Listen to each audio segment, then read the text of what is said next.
পাকিস্তানের করাচিতে অবস্থিত মার্কিন কনসুলেটে বিক্ষোভ চলাকালীন মার্কিন মেরিন সেনারা বিক্ষোভকারীদের লক্ষ্য করে সরাসরি গুলি চালিয়েছে বলে নিশ্চিত করেছে বার্তা সংস্থা রয়টার্স।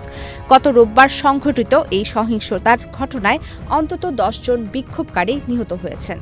দুজন মার্কিন কর্মকর্তার বরাত দিয়ে প্রতিবেদনে জানানো হয়, এই প্রথমবারের মতো নিশ্চিত হওয়া গেল যে সেদিন বিশৃঙ্খল পরিস্থিতিতে মার্কিন মেরিন সেনারা সরাসরি গুলিবর্ষণে জড়িত ছিল।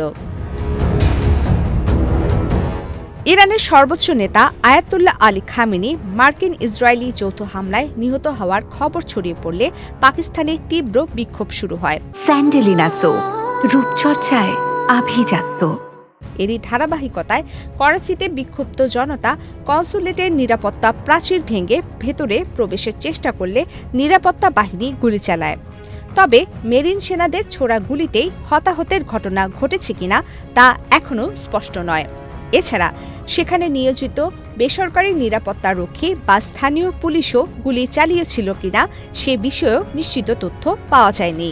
সিন্ধু প্রাদেশিক সরকার এই মৃত্যুর কথা নিশ্চিত করলেও কোন বাহিনীর গুলিতে তারা নিহত হয়েছেন তা নির্দিষ্ট করেনি।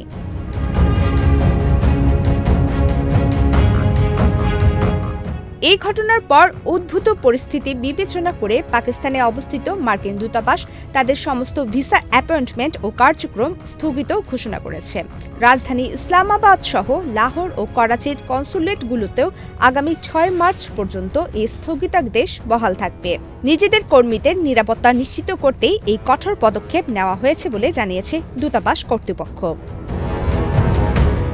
বর্তমানে করাচি সহ পাকিস্তান জুড়ে তীব্র উত্তেজনা বিরাজ করছে। পরিস্থিতি নিয়ন্ত্রণে স্থানীয় প্রশাসন অতিরিক্ত পুলিশ মোতায়েন করেছে এবং নিরাপত্তা ব্যবস্থা জোরদার করা হয়েছে।